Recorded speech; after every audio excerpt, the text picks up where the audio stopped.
Saudações, surpresa!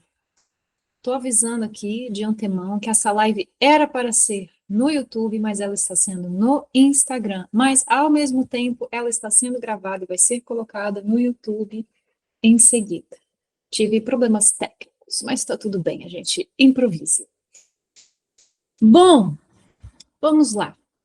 O tema previsto para hoje é a visão da medicina antiga sobre o processo de adoecimento. E eu quero começar com algumas citações dos livros clássicos. Quando eu falo de medicina antiga, eu estou falando de medicina indiana, que é o Ayurveda. Eu estou falando da medicina de Avicena, que é a medicina Unani, lá da... Foi um conglomerado de civilizações, mas entre elas a cultura árabe, né, mais forte, assim. Também a medicina grega antiga de Hipócrates. Isso tudo a gente chama de medicinas antigas, né? Sistemas médicos antigos. A gente tem outros também. Todas as civilizações indígenas, elas têm sistemas de cura, né? A partir de ervas, a partir de magias, a partir de outros procedimentos. Enfim. Então, eu queria trazer um pouquinho sobre a visão dessas antigas culturas milenares, de 3.000, de 4.000, de 5.000 anos atrás, sobre o que eles pensavam sobre o que é a doença. Mas antes de falar de doença, como que eles classificavam saúde? Bom, a definição geral do Ayurveda sobre saúde é a seguinte, que saúde não é apenas um estado de ausência de doença, mas um estado de harmonia interna e bem-estar emocional e espiritual. Saúde é uma coisa completa, muito mais do que a ausência de qualquer coisa que a gente defina como enfermidade, né? Mas é um bem-estar generalizado e que compreende as esferas da emoção, da mente e do espírito.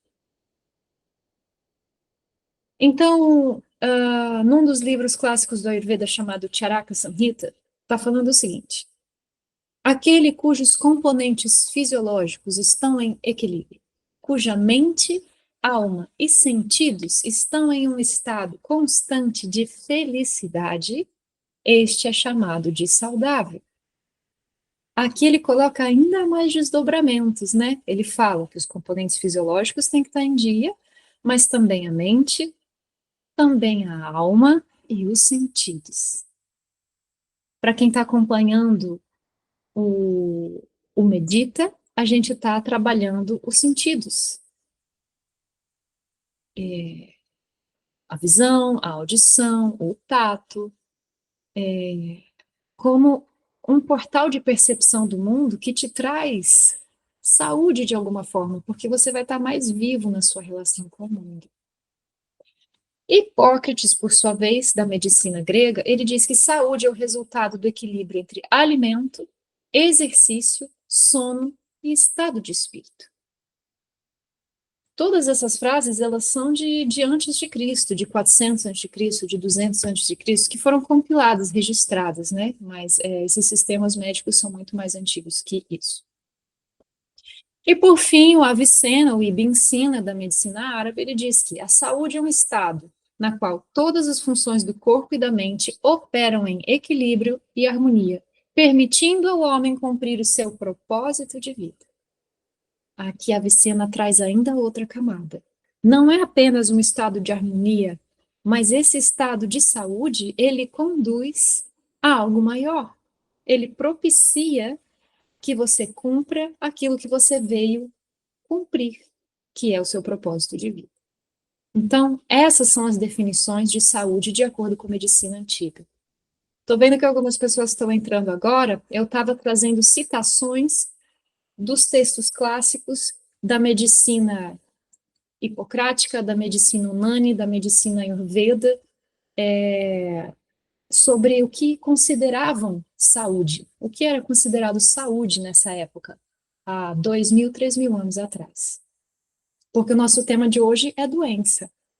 Então, diante dessas definições de saúde dessas civilizações antigas, que consideram a saúde como sendo o equilíbrio total entre corpo, componentes fisiológicos, mente, emoções, espírito, e ainda essa saúde, ela serve para que você cumpra o seu propósito de vida, então, diante disso, a gente vai conversar sobre o que é doença na perspectiva dessas linhas de medicina antigas.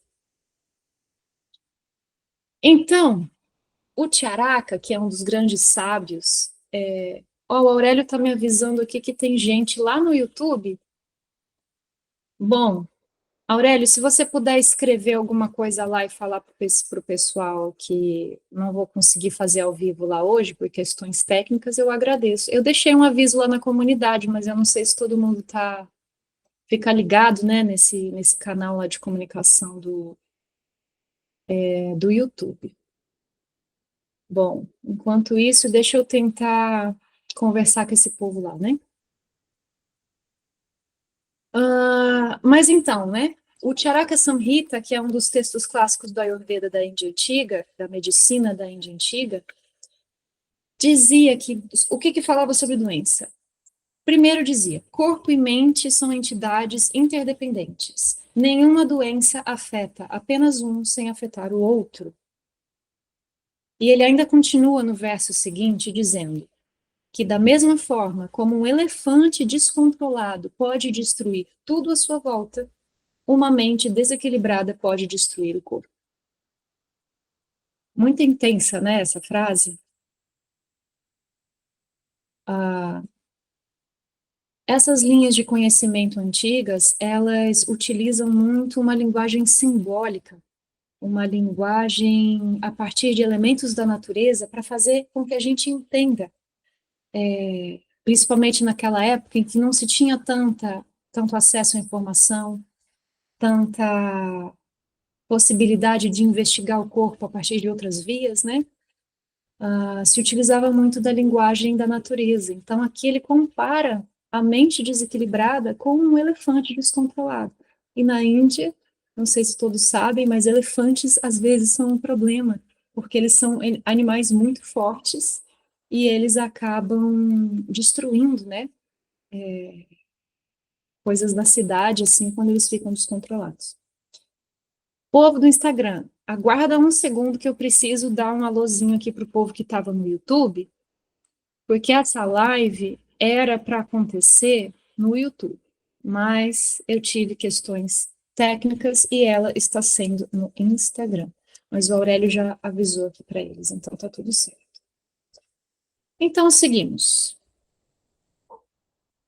O Charaka, que é esse grande sábio da medicina antiga indiana, ele ainda fala assim que uma das principais causas de adoecimento são a raiva e o medo. Em qual a conclusão que eu estou querendo chegar?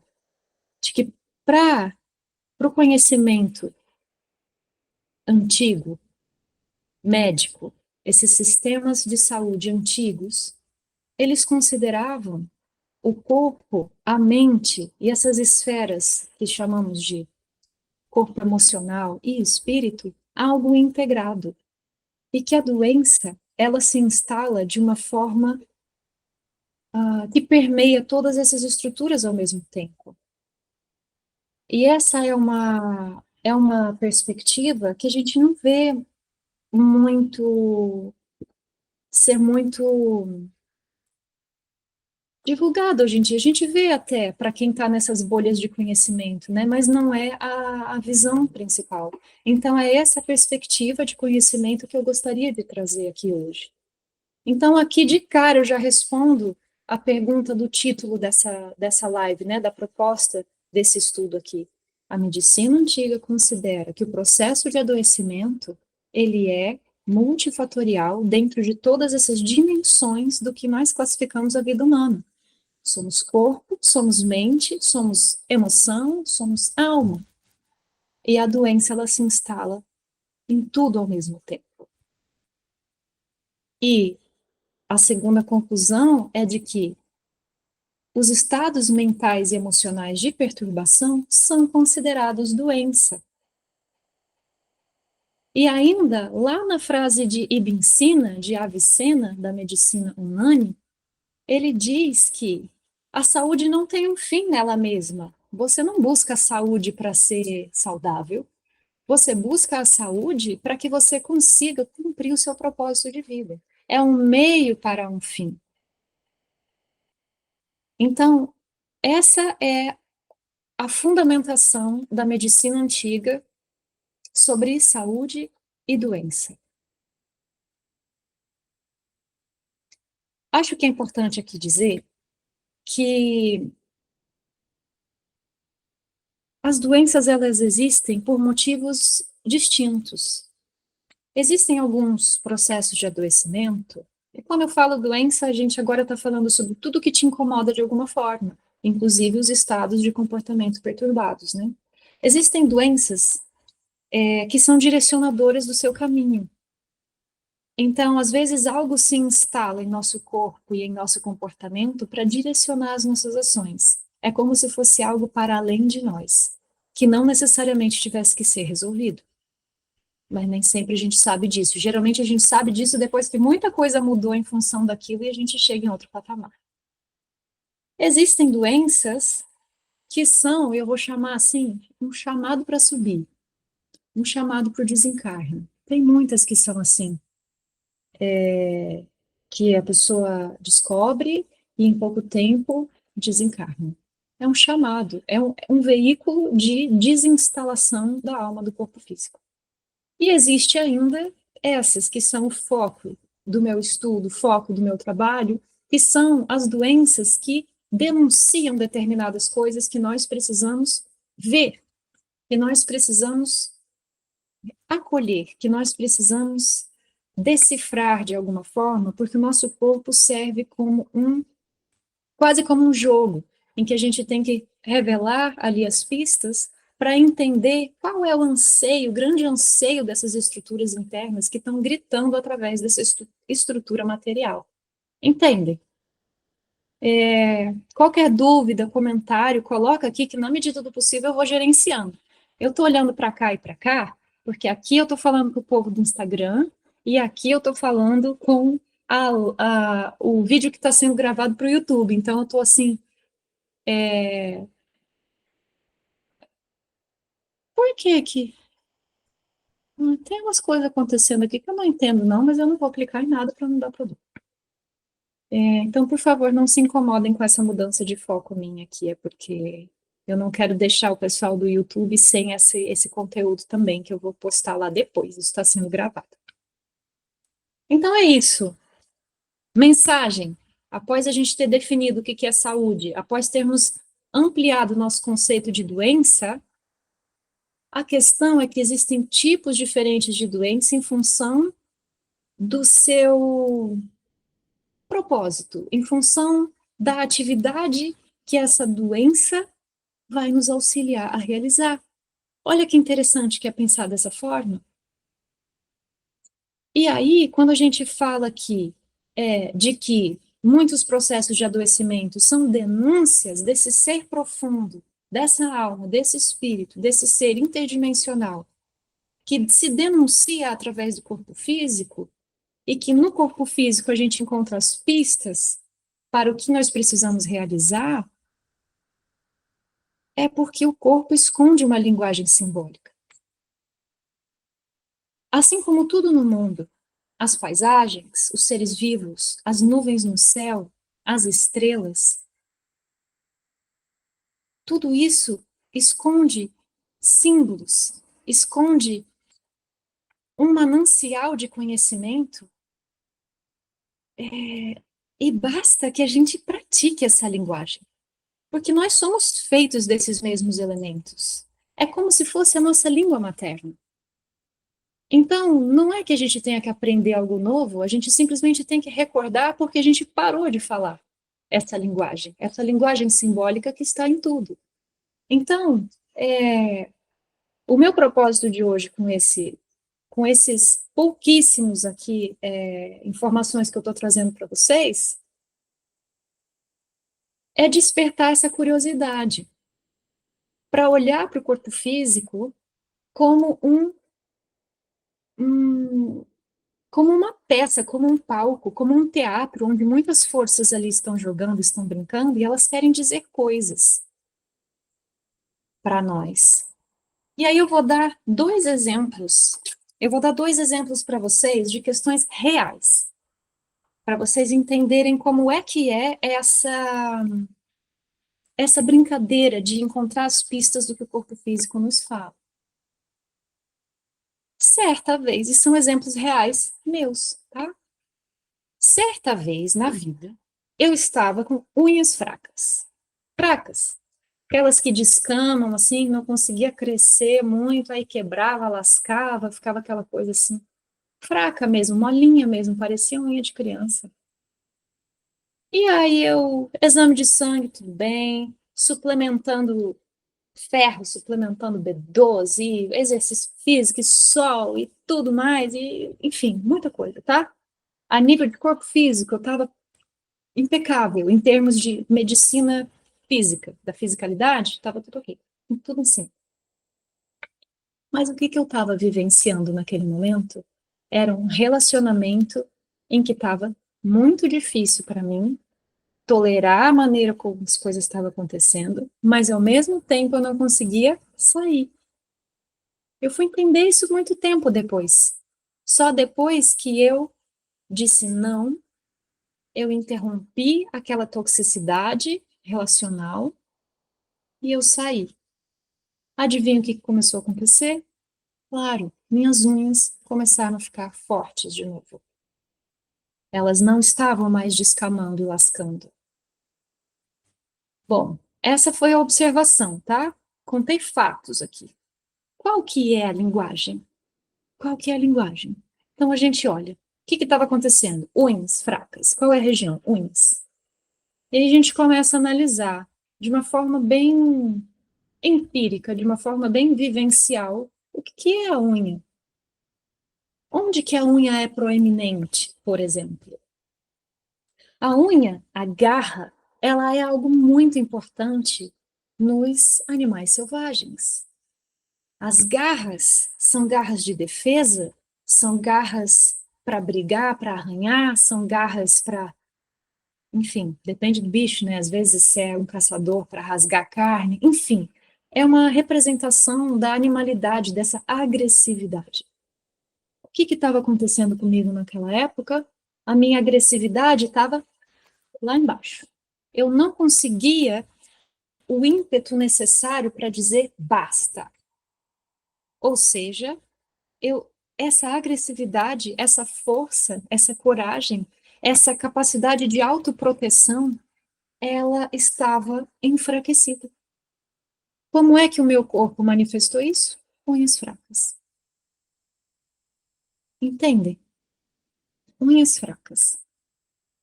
Aí pode parecer assim, tem gente que ouve isso e fala, ah, besteira, que nada. Ixi, devia estar faltando alguma vitamina lá. Mas eu acabei de dizer, meus exames de sangue estavam em dia, eu estava suplementando coisa, eu estava pegando sol, toda a minha rotina física estava impecável.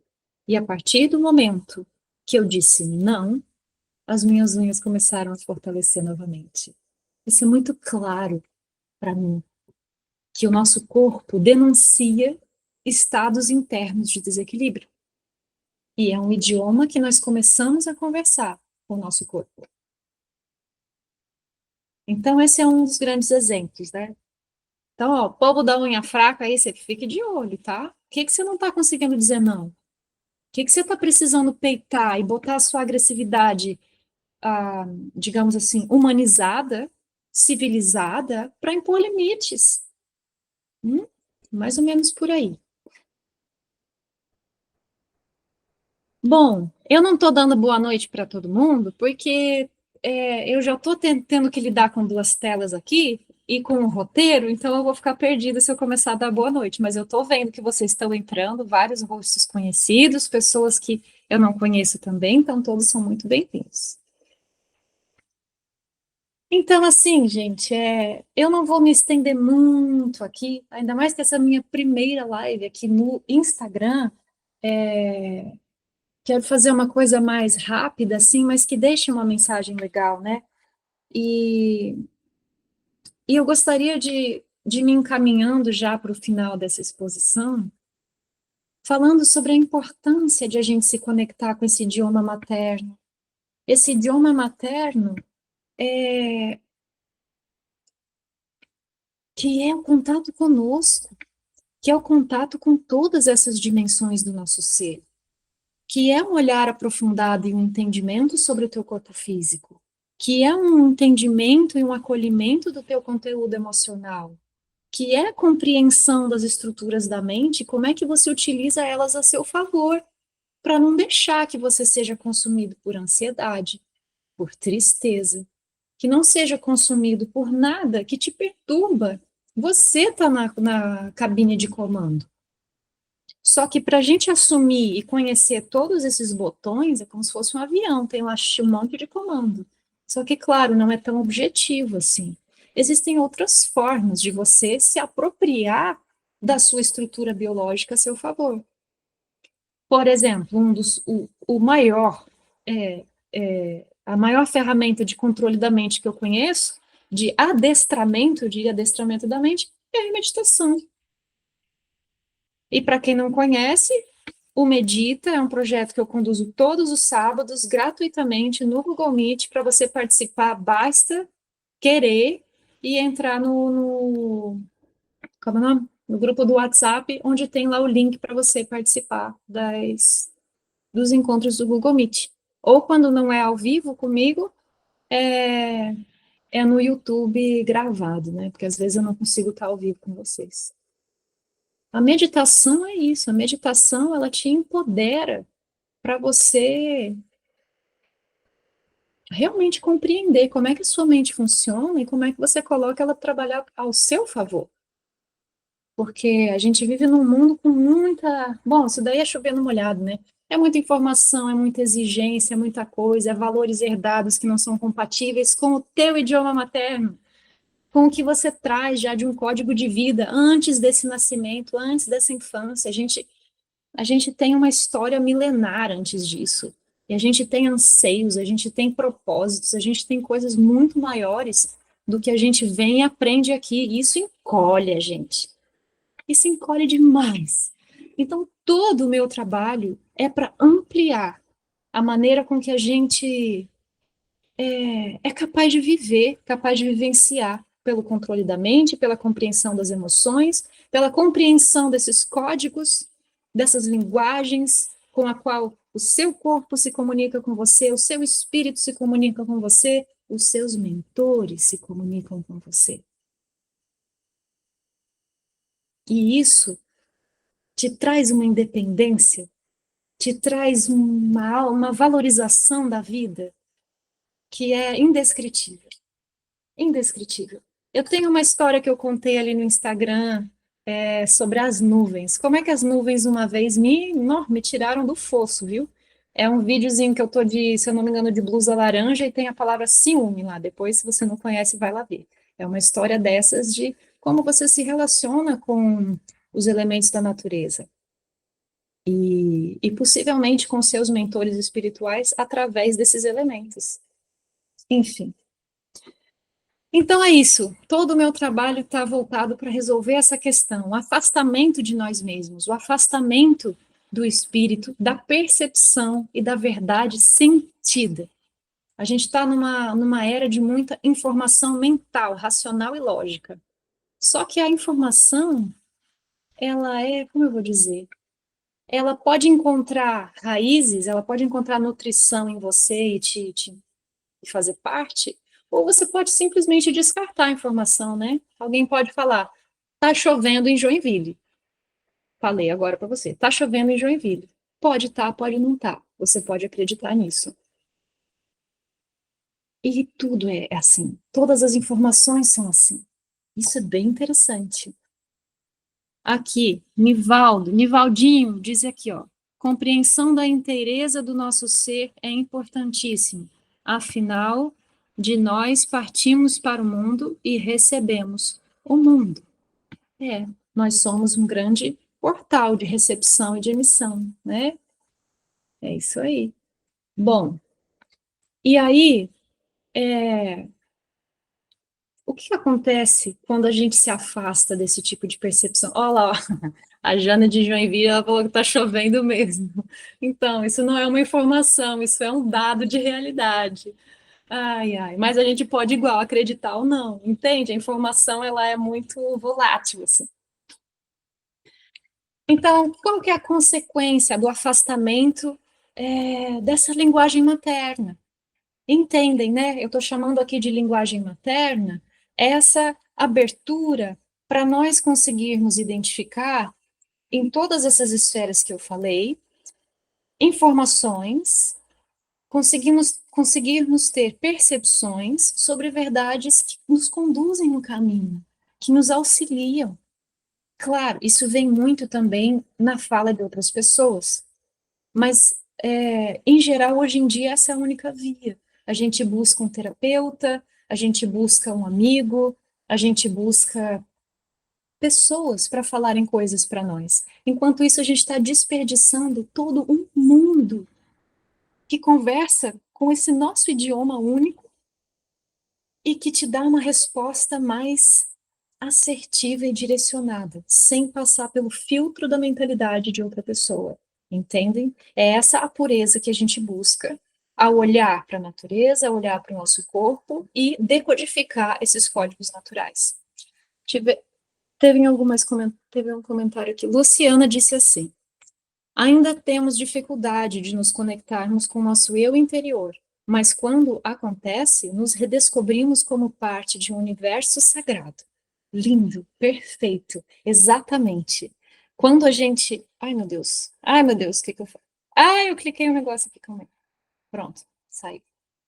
É isso, quando a gente começa a se familiarizar com essa conexão e a gente tem uma, digamos assim, eu acho que a palavra é essa, uma familiaridade com essa comunicação interior, o que surge é exatamente isso, a valorização, a autovalorização e a valorização da vida. E o contrário é verdadeiro também. Conforme a gente se afasta dessa linguagem natural, conforme a gente se afasta dessa comunicação íntima, esse afastamento, e eu vou chamar assim, o afastamento do eu, ou afastamento do espírito, ou afastamento da alma, o afastamento do seu ser natural, sem tantos aprendizados exteriores que não são coerentes com você, quando você se afasta desse ser interno, o que que acontece? Várias coisas. Tristeza, confusão, ansiedade, depressão, desânimo, exaustão emocional, mental, desesperança, uma compensação em hábitos de consumo, e aí pode ser bebida, pode ser cigarro, pode ser drogas de todos os tipos, pode ser trabalho. A gente tem uma pandemia de workaholics hoje em dia. Ora essa, estão fugindo de quê? Né? Eu desconfio, sabe, gente? Quando a pessoa se dedica tanto ao trabalho a ponto de esquecer de várias outras coisas que são importantes, é porque tem alguma coisa ali dentro que não está conseguindo gerenciar e aí foge. Tudo bem, é o jeito que a pessoa conseguiu ali de se aguentar, tá tudo certo. Mas na medida do possível, olha para isso com carinho e questiona. O primeiro trabalho nosso é questionar. Por que que eu tô assim? Isso me faz bem mesmo? Né? Outra coisa, outro sintoma também do afastamento de si, as relações desgastadas. Porque se você se afasta de si, você é meio que você não valoriza tanto assim esse seu ambiente interno. Naturalmente você não vai valorizar o ambiente interno do outro, vai ter mais dificuldade de compreender o posicionamento do outro, não vai conseguir respeitar uma visão diferente da sua. É uma bola de neve. É uma bola de neve. São uma sequência de insatisfações. Então, eu repito, né, porque muitas pessoas entraram agora, todo o meu trabalho está pautado para tentar auxiliar de alguma forma nesse resgate, nesse retorno.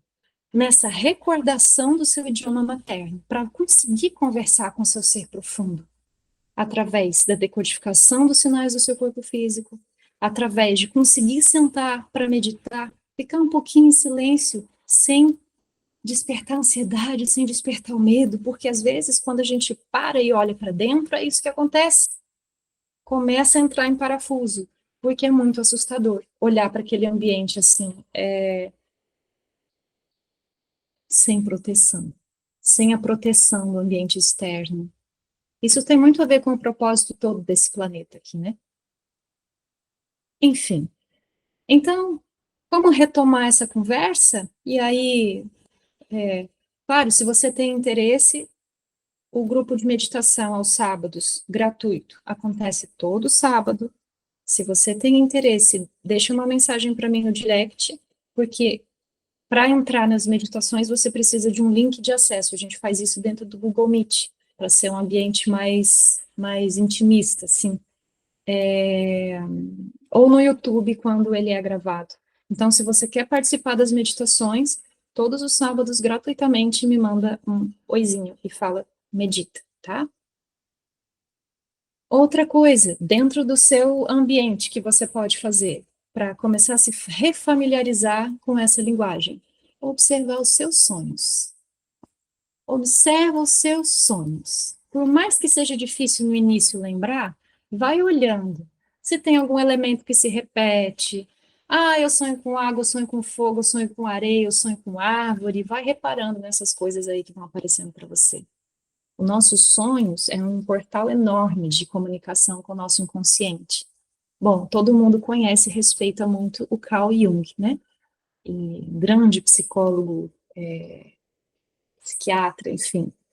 E ele foi o grande repropagador dessa medicina dos sonhos.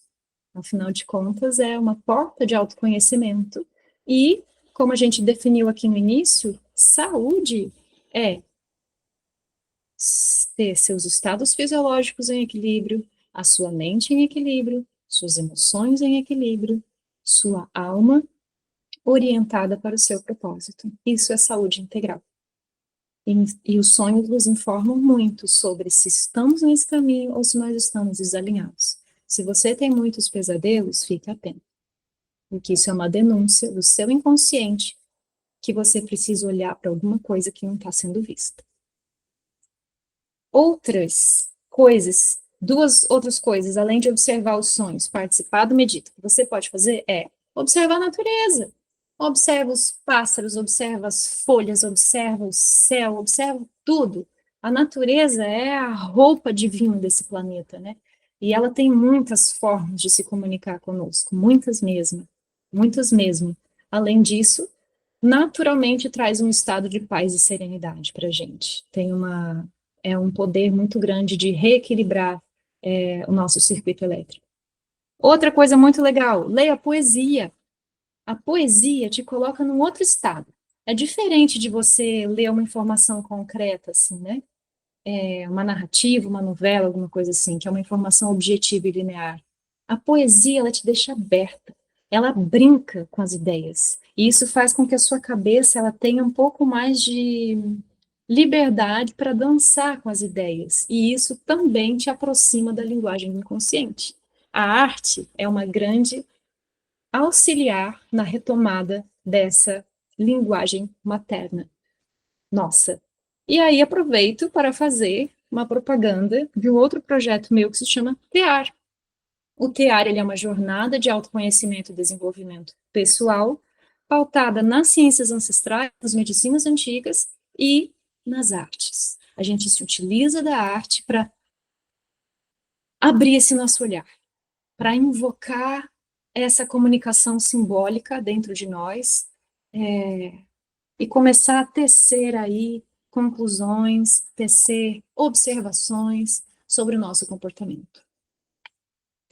Isso tudo está lá no meu perfil no Instagram e tem mais no meu website, tem alguma coisa também, e quem quiser pode me escrever, tá? Estou super disponível para conversar. Bom, o que mais que eu tenho para falar com vocês? Ah, Ninguém tem uma pergunta, algum comentário para fazer? Falando um pouquinho mais do TEAR, né? O TEAR, a gente trabalha com as artes em busca dessa linguagem pessoal, mas ele é um. O TEAR é 9 cursos em um, praticamente. São 6 meses de curso. A gente trabalha o olhar contemplativo, a gente trabalha a Sagrada Trindade, a gente trabalha a alquimia, a gente trabalha os sonhos, a gente trabalha os elementos, a gente trabalha os corpos sutis, enfim, é uma série de informações que compreendem as ciências antigas, a medicina antiga, que hoje em dia se tornou materialista, com um olhar totalmente voltado para o materialismo, para o corpo aqui de carne, né? E esqueceu das outras dimensões. Então, no TEAR a gente resgata também essas outras esferas que fazem parte de nós, para olhar para isso de uma maneira mais integral. Além disso, no TEAR a gente recebe, a gente não, né? Vocês, noções de numerologia cabalística, noções de meditação, e é repleto de obras de arte, como eu disse, e atividades interativas ao longo de 6 meses. Tem mais informações no meu perfil no Instagram, tem alguma coisa lá no YouTube também. Tá certo? Bom, era isso que eu tinha para falar hoje. Então, a mensagem para levar para casa é o seguinte: estado de saúde não é apenas ausência de doença. A saúde compreende um estado emocional em dia, saudável, feliz, a mente organizada, forte, que você consegue colocar ela a seu favor. Mente, emoção, corpo e uma conexão com o seu ser profundo, ser sutil. E aqui a gente pode chamar de alma ou espírito, mas qualquer palavra que você tenha para definir esse eu maior, esse ser profundo, é isso. Esse ser que observa, que contempla, que tem uma sede de vida e que está aqui para realizar algum propósito. O caminho é integrar isso tudo. Algumas pessoas que estão aqui me conhecem há mais tempo e sabem que o meu berço de criação é o yoga. E o yoga, a palavra yoga significa união, significa integração, a união e a integração de todas essas esferas do nosso ser. É isso. E, dentro do meu trabalho, eu me utilizo muito da meditação e da linguagem simbólica para conseguir colocar essas estruturas biológicas a nosso favor, a favor do espírito. É isso. Eu agradeço a todos que estiveram aqui comigo, agradeço a todos que estão no YouTube em algum momento do futuro, porque está sendo gravado e vai ser colocado aí no YouTube. Agradeço as palavras de vocês. E um beijo a todos, uma boa noite. Espero que eu tenha trazido alguma contribuição, alguma provocação. Tá bom? Desejo uma belíssima noite de quarta-feira. E até muito em breve. Sábado tem Medita e nós vamos ver o 5º portal de percepção, encerrando esse primeiro bloco de estudos aí dos portais de percepção dos sentidos. Tá bom, meu povo? Um beijo enorme para vocês e tamo junto. Agora eu tenho que ver como é que eu desligo isso.